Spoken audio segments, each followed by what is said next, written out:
Welcome into another edition of Section 65, the official SEC podcast of Garage Guys Fantasy Sports.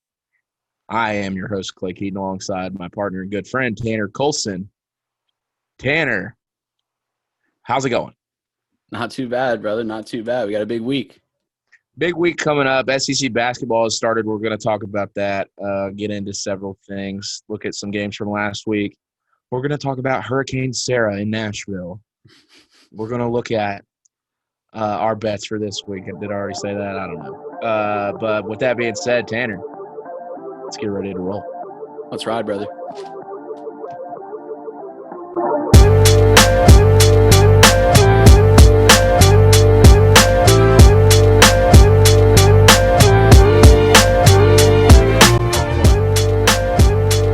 We're going to jump straight into the news. So, Tanner, why don't you take it away? All right, so some big news around college football.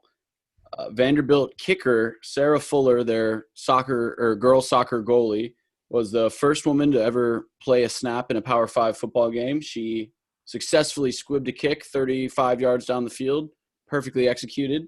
I'm sure Clay's got some thoughts on that. We'll get into those a little bit later. At University of Buffalo, one of my big schools I like, Jarrett Patterson, the running back, tied the college football record for touchdowns in a game with 8, and he ran for 410 yards, which I don't know if you guys watched this game. Clay, did you see this game at all? I did not see it. No? Well, basically, Jarrett Patterson was 22 yards and a touchdown away from breaking the college football record for most yards and most touchdowns ever in a game. And the coach pulled him on their last offensive play from the 23-yard line, and their backup ran it in 22 yards for a touchdown. So they were one touchdown and 22 yards away from the all-time record in both, and the backup running back ran it 23 yards for the touchdown. And if Jarrett Patterson had done that, he would have been in football history as the all-time yards and all-time touchdowns leader. So shame on the UB football coach for pulling him out there. That sucks. That's a bad beat. That's so whack. Yeah, that is some whaction in the maction, man. That is ridiculous. On the last drive, you just give Jarrett the ball every single play, I would think. Like, just let him get a chance. Your University at Buffalo, just give the guy a chance to break the records. It's not like you guys have all this stuff going for you. Why would you not want both those records for him? It's still a monster day for my guy Jarrett Patterson. Buffalo would probably be like a 3-point dog to Tennessee at Neyland Stadium. Yeah, I mean, they are scoring like 70 a game. Moving over to the Big Ten, Michigan continues their historic slide, losing to 0-5 Penn State, who's also another big program in an absolute mess of a situation.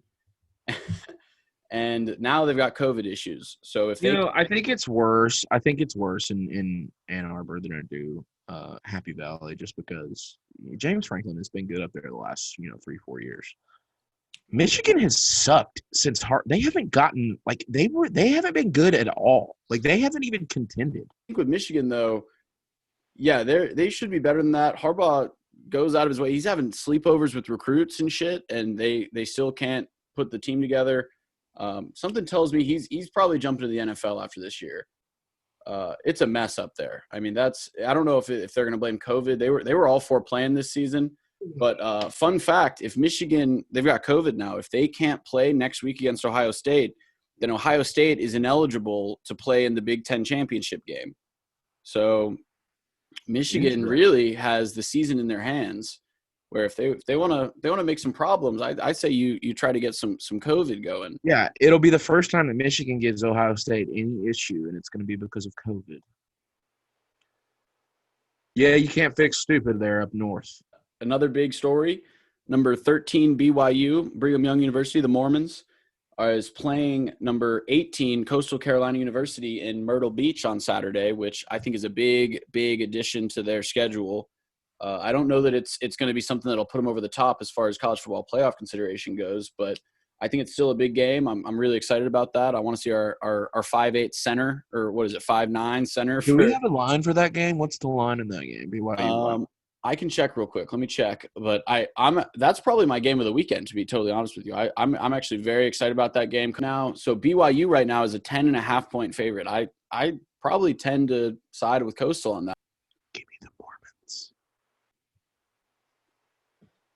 Yeah, you might be right. A fun fact too. Coach Chadwell from Coastal Carolina when he was asked about it, said, "I've been praying a lot on it, and I'm sure they have too. They're Mormons." That's a direct quote. from Jamie Chadwell of Coastal Carolina. Yeah, he's got a sense of humor. Also might be involved in the South Carolina job. I don't know. But anyways, moving on. Let's get into some college football playoff talk. Clay, who's your top 4 right now? I think Notre Dame's pretty good, but I mean, I don't know if they are the second best team in college football, but I still think that Clemson's pretty freaking good. But my top 4 right now will be Alabama, Ohio State, Notre Dame, and Clemson. Yeah, Clemson. Do you ever think that maybe if Notre Dame and Clemson just don't play in the ACC championship, they could both go? Like if they don't play each other again?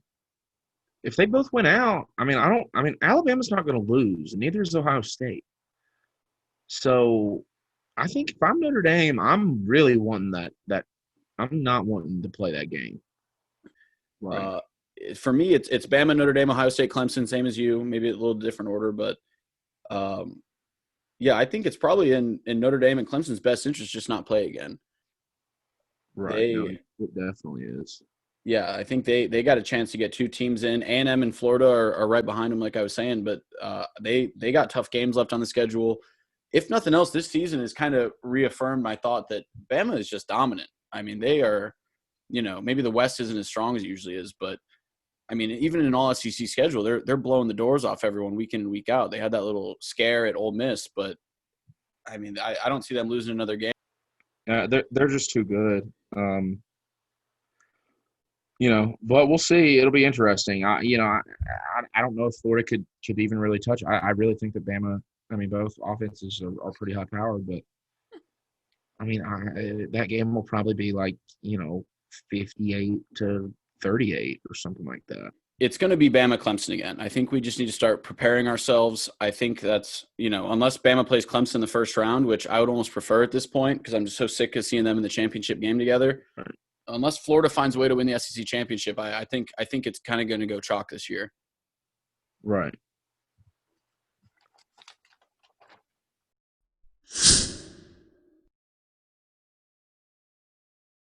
Yeah, let's jump in. Did you watch the Iron Bowl? I mean, it really just – I mean, I don't even really think that there's anything much to talk about. Yeah, I watched the Iron Bowl. And I mean, not recently. No, not recently. It's not very close. And then Auburn, for whatever reason, they find a way to beat Bama like every 2 or 3 years, Yeah. I think it's the only reason Gus Malzahn's still got a job is because for whatever reason he beats Bama every couple of years, and they're right back in the thick of it. But this year I actually bet on Bama. Mac Jones, 18-26, 302 yards, 5 touchdowns. He's working his way back into the Heisman convo. Devontae Smith is a beast. James Mitchie. I mean, they made Auburn look silly. Well, I mean, they've made everybody look silly. Everybody. That's why they're the best team in college football, and that's why they're going to win it all. I mean, realistically, yeah. It's like, and I'm so fucking sick of it. I'm so tired of it. And it's like, when is this going to be over? When is Alabama and Clemson? When is that done with? Well, so I think we should talk about this at some point in the pod. Is maybe we'll get into like next week or something like that. I think there's a way we can fix college football. I think right now the way it's going, where it's just Alabama and Clemson every year, and then there's like a big gap, and then it's the Super Bowl is fun every year. It's random. It feels like there's always. We have no idea who was in the Super Bowl last year. The Chiefs and the Niners. Yeah, Chiefs and Niners. But like every year, what kind of matchup is that? I mean, who would have thought of that? I guess. Oh my God! Pause. I was playing Madden and I was playing the Bills, and I've figured out that my team is the Titans. I knew that she would call during the show. She's called during the show every time. I got to take it. God damn it. Sorry for the interruption. We had a urgent phone call to the show that had to be taken care of. Tanner, we were discussing the randomness of the NFL and how the Super Bowl is cool every year and college football is Alabama Clemson every freaking year. I've been a Bills fan for about 7 years, and every year I feel like we got a chance. And I feel like most teams' fan bases kind of feel like that. And then in college football, it's just like we don't matter. Like it's never going to really matter for us at the end of the year. We're just hoping to not look like shit. Whereas the NFL, it's like, there's parity. That's like it actually matters. We gotta dive into on a later pod, maybe next week or something. We gotta fix college football because there's something broken right now. Something stinks. It's a mission that we must embark on. Let's finish the recaps. What's left? I don't even know if we've started recaps. Really, we got the Iron Bowl so far. Yeah, we did Iron Bowl. Let's hop into the other. Let's do the other bowl game. Let's do the Egg Bowl, bro. The biggest bowl of them all. Yeah, I mean, Lane Kiffin has been shitting on Mississippi State on Twitter all week. He won't stop tweeting the picture. What picture? It's of them, the trophy. They just won't even. It's like they won the freaking Super Bowl. I mean, I actually really respect that because in a year like this year, you're not really playing for much else if you're Ole Miss. I want it. They gotta make this rivalry cool. I need something cool.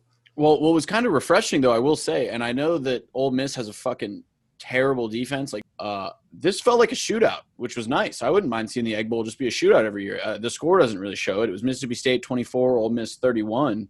But Will Rogers, the backup or the new quarterback, I guess, for Mississippi State, went off for 440 yards, 3 touchdowns. Matt Corral continues his good year. He's coming back next year, by the way. 385 yards, 2 touchdowns. It felt like kind of a classic rivalry game. So if we can just get it back to that, I feel pretty good. Yeah, I agree. I mean, it should be a fun game every year.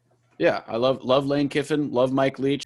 Against a bad Mississippi defense, they went off. They actually looked like a real offense for a little bit there.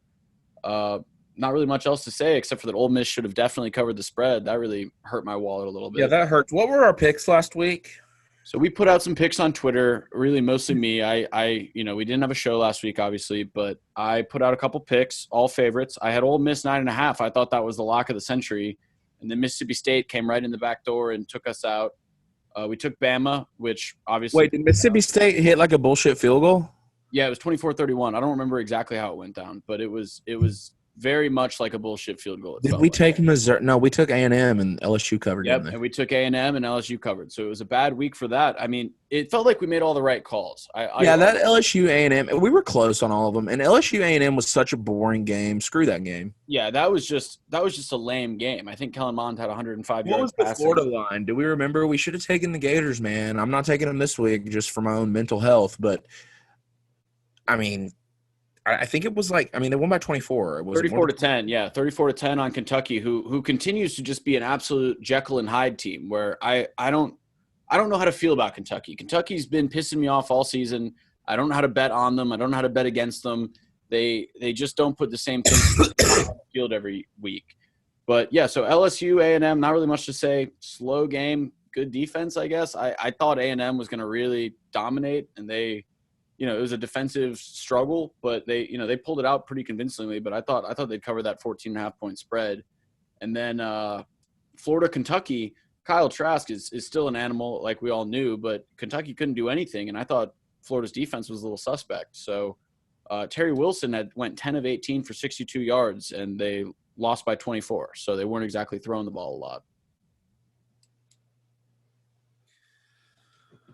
Let's talk about the Vanderbilt game. Yeah. Let's do a deep dive. This game deserves a little spotlight this week. What do you have to say? Well, I have a lot to say. I hope there's also, real quick, Vanderbilt 0 points, Missouri 41 points. I want to go ahead and throw out there before I say anything, before I prove any people right or wrong about anything.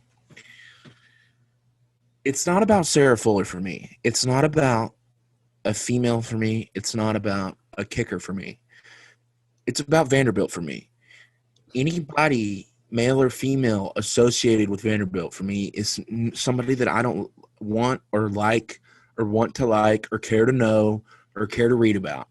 And all I've been fucking reading about this week is fucking Vanderbilt, all on Twitter. So here comes Sarah Fuller. Here she comes to save the fucking day. I got news for you. This Vanderbilt football team is so bad. They did an all call. They literally sent out an email to their student body and said, we need someone to kick. And fortunately, their soccer coach was like, well, why don't you just take her? Probably because you won't have to do anything for her because she's already a student athlete. You won't have to put her in the system. You won't have to do, she won't have to go through and run all the. I mean, when you become a student athlete, you don't just walk. You don't. I mean, you have to run tests. They run EKGs. You got to do a physical. You got to do all kinds of other stuff. It's not about a female for Vanderbilt either. It's about they needed someone to kick, and she was the best option. And let me give you other news. She fucking sucks. She's terrible. She has no business being out there. And it's sad that this is what it takes for SEC champion Sarah Fuller to get any attention, is for her to come shank a kickoff in a Vanderbilt, Missouri game where they're losing 41-0, where she's not even going to get an attempt an extra point. Vanderbilt's not going to score a touchdown, let alone get in field goal range. She didn't warm up past the 5-yard line. Even if they would have been on the 15, they wouldn't have sent her out there. It's a publicity stunt by Vanderbilt. It got their coach fired, and their players are all leaving. Nobody wants to play because Sarah Fuller apparently went in the locker room and tried to fire these guys up. And I've been in the locker room, and whether you think it's right or wrong, I can 100% tell you that if some chick would have walked into the locker room having the season that Vanderbilt's having and tried to fire them up, I can promise you it was a lot of fuck you, get out of here, you don't know shit. Yeah, in her first game. Yeah, it wasn't nice at all. Let me just add a little bit of good for you, Sarah, for making history, but you're part of a massive publicity stunt. Vanderbilt football hasn't been talked about since James Franklin was there years ago. Yeah, let me just add a little bit of context to this. We're an equal opportunity podcast, obviously, but it was just and also for all the haters on the internet, Vanderbilt does not have a men's soccer team. There's only 2 SEC schools that even have men's soccer, and they don't play in the SEC. They play in Conference USA. So South Carolina and one other school, I think Missouri, both have soccer teams for the men. Vanderbilt does not have one. I don't even know if they have a club team. So that was – what? Tennessee doesn't have a men's soccer team. Yeah, only 2 schools do. It's like Missouri with wrestling. They're the only one. Sorry. But yeah, so most of the schools in the SEC don't even have a men's soccer team.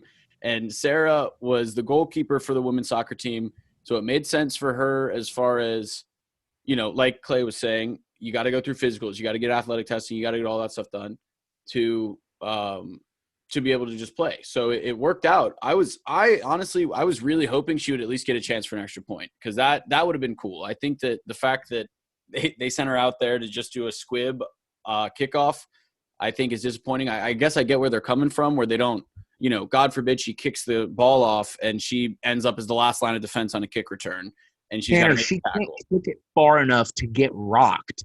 It's literally impossible for her to kick it through the end zone. She is a female. It's science, Tanner.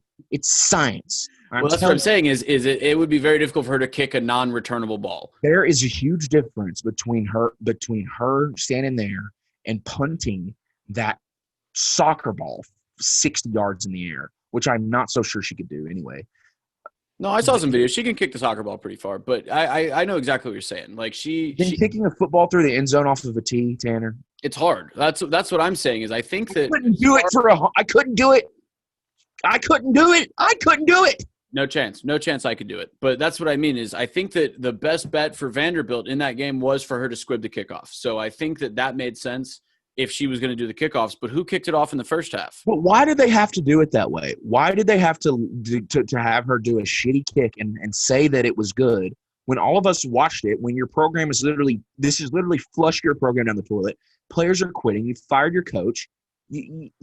Why couldn't they just wait for an extra point? I promise they'll move the ball a little bit on Tennessee. We can't stop anybody. And our best D lineman just got kicked off the team. So Vanderbilt very well just should have waited another week, and they could have sent her out there against their rival, and she could have hit an extra point. Tennessee can't do anything. That's how I feel too, is because I don't know who kicked off in the first half, but it was not her. So the fact that they brought her out there. But they brought her out there just knowing that we suck. We're never going to get into field goal range. She'll never even get a chance. Because I bet she could probably hit a nice little chip shot. I would have loved to have seen her hit a short field goal, a short extra point, whatever it is. She could have hit an extra point from the Easily. from the what is it, the 2-3 yard line? Yeah, it's close. It's close. But that's what I mean. Give her up to 30 yards. I'd say let her trot out there, give it a try. But yeah, I think the fact that she kicked off, it felt like they were just trying to make history at that point. And it obviously was not particularly well received. That girl could not hit a 30-yard field goal. She didn't warm up past the 5-yard line. I watched every second of her warm up live stream. Website unnamed. Well, either way, yeah. I mean, good for her. Obviously, Tanner, you can back her up. I mean, you can be the good guy. I mean, I'm not trying to be the good guy. I'm saying, it's for her. She got the chance. She took it. Yeah, she did what she was supposed to do on the kick. But I think Vanderbilt put her in a bad spot there. I don't think that. Good. Congratulations, females. You've now proven even more that you can't do athletically the things that men do, and it's not a knock on you. Sarah Fuller, you're a great soccer player. You're an SEC champion, Sarah Fuller. You don't belong on Vanderbilt's football team. They're what are they? Oh, they're not going to win a game. Yeah, I think Sarah was done a total disservice by the school in this situation. I think she did as well as could have been expected, considering she just had one kickoff. There's no way she's getting into the end zone. She didn't want to do this either. I'll give her that. They called her. Yeah, that's what I'm saying. So for me, as far as she goes, I can't give any disrespect to her. I think she was just put in a bad spot. I think her being named SEC Special Teamer of the Week is a farce. I mean, I think a farce is a nice way of putting it. But I think Vanderbilt said our season's lost. We suck. We're not going to win a single damn game. Let's at least make history. And they couldn't even get into extra point range or field goal range for anything reasonable to even happen. So I think they kind of forced her out there on a kickoff that they should have just let the punter do, and we could have all just moved on with our lives. But now it's a whole story.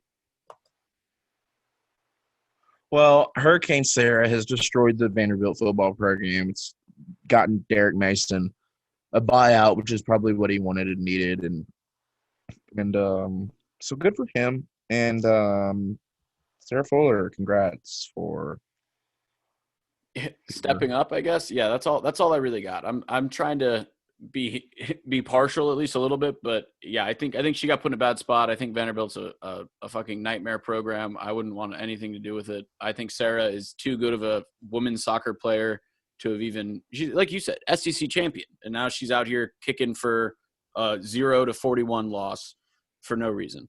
So let's move on though.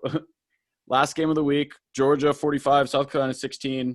Obviously, my Gamecocks didn't do so great. I don't really have any expectations. I think you would not be stupid to bet against them. I've been pretty much betting against them most weeks. I should have probably last week, but I don't know. New coach or interim coach, all that. The Cocks finally got out of their old ways, and they started freshman Luke Doty over that old guy that they kept putting in there, even though he was just a game manager.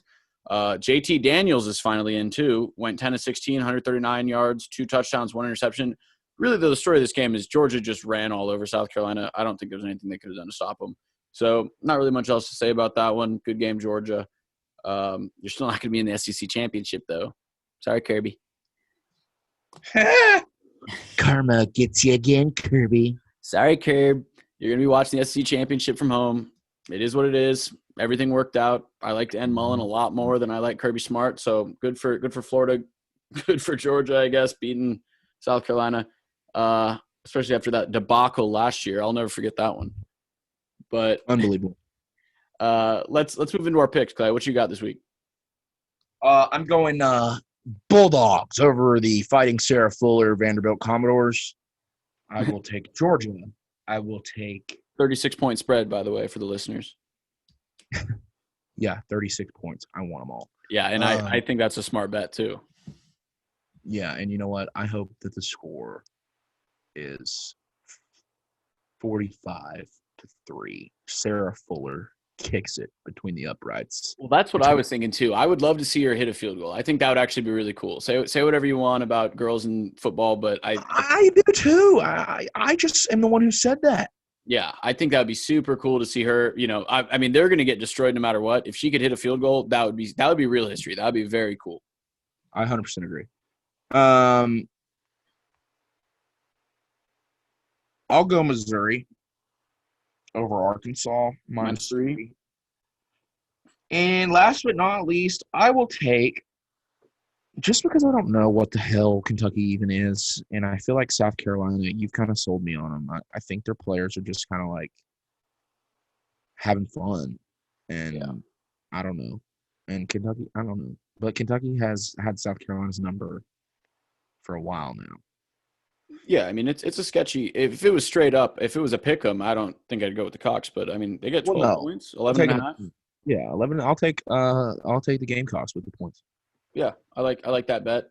You might have been hanging out with me too much though. I have very little faith in this Gamecocks program, but I actually like that bet a lot. I was thinking about taking it myself, but I just can't bet on the Cox this year. That seems like every time I do, they hurt me. All right, moving on to my picks. Anybody else wants to bet on Florida? I don't really need to say anything about it. Do with it what you please. Yeah, on that note, I'm taking Florida minus 17.5 at Tennessee. How perfect? How perfect is that? Yeah, I think 17.5 is a good line. Maybe Tennessee will prove me wrong this week. I don't know. Get real. Florida's playing for, playoff hopes, so I think they probably Yeah, go. we're playing for nothing. Jeremy Pruitt's a loser. Yeah, Tennessee's playing for a new coach at this point. So we'll see what happens there. I like Bama minus 29.5 at LSU. I know it's a big point spread and it's LSU, but I think LSU stinks, dude. I think they're terrible. Stinky cheese in Tiger Town. Sorry, Tiger Town. But yeah, the Tigers. Rebel in Tiger Town. That was a prediction. Yeah, that was a prediction from the hell. We knew. I don't even know if we really knew how bad, but it's bad. And then I like Texas A&M minus 7 at Auburn. That's probably the one I'm least confident in. But unless Bama pulls their starters against LSU, which I doubt they will because it's Bama LSU, but I think A&M minus 7 at Auburn seems like a pretty sturdy bet. They've been playing good football. They're very lame, very boring, but they're finding ways to win, and 7 points is not really a ton against this Auburn team. So I like those teams a lot. That's A&M minus 7, Florida minus 17.5, and Bama minus 29.5. So I'm riding favorites this week. Give me all favorites. Man.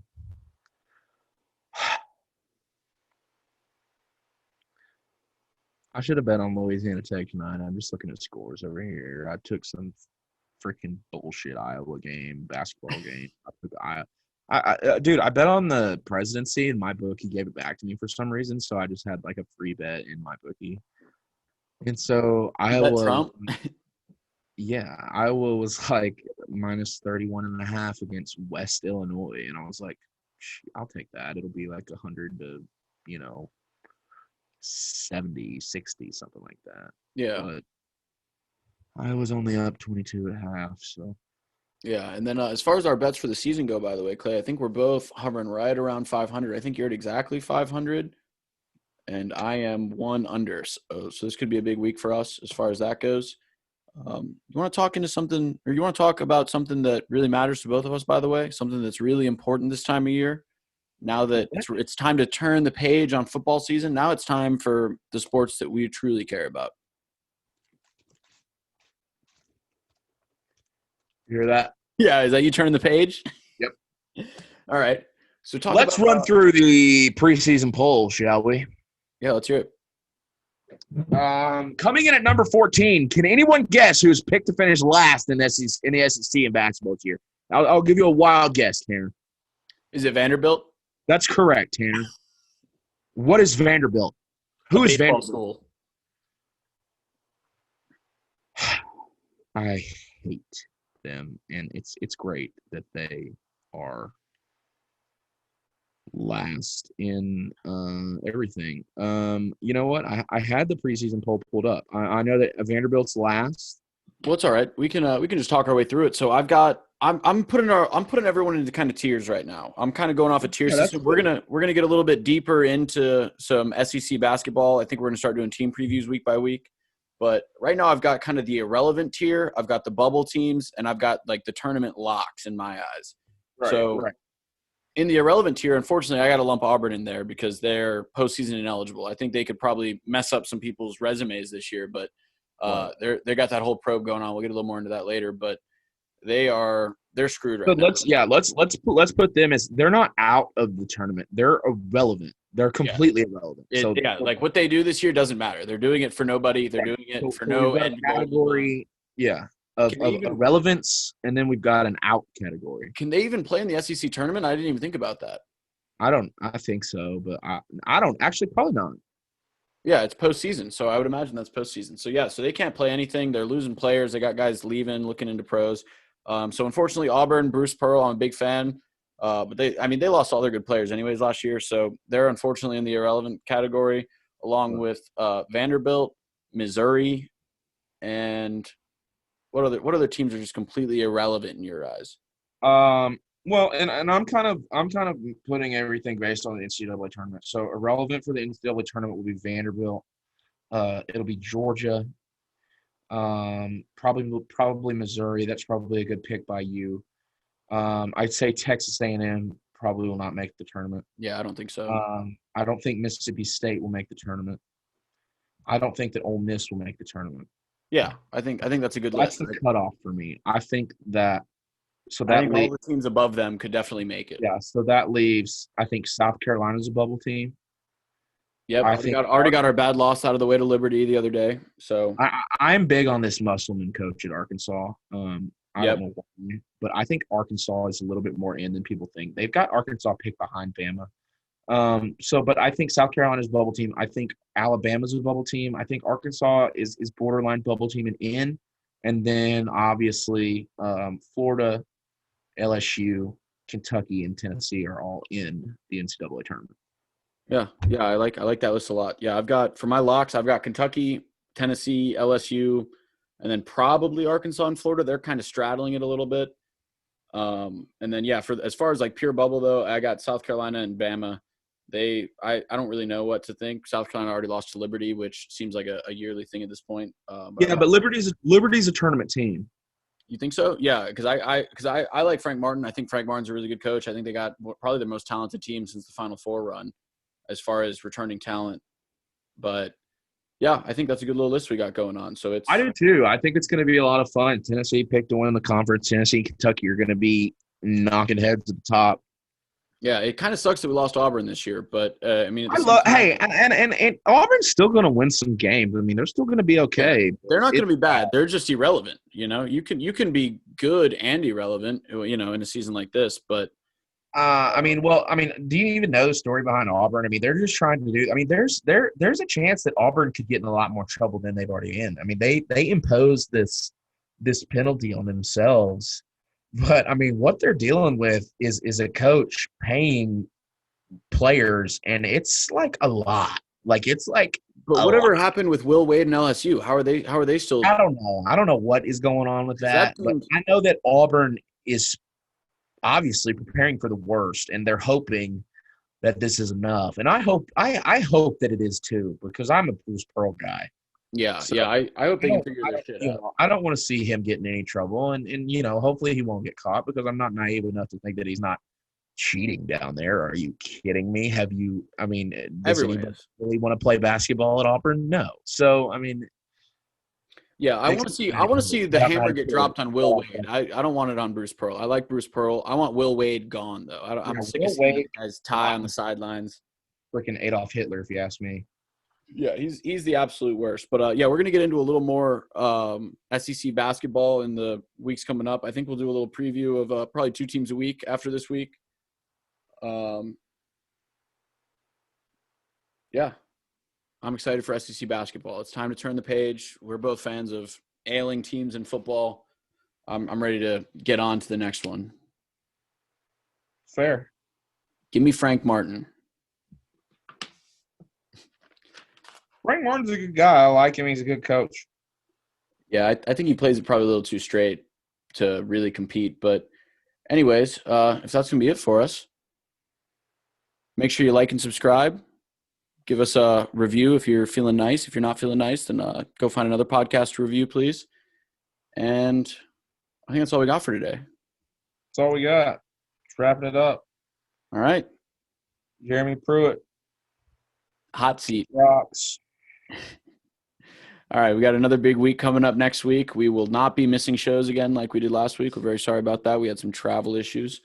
But yeah, like I said, like, subscribe, leave a review. Garage Guys Fantasy Sports, give them a follow. Good guys over there. Clay, I think that's it for us, bud.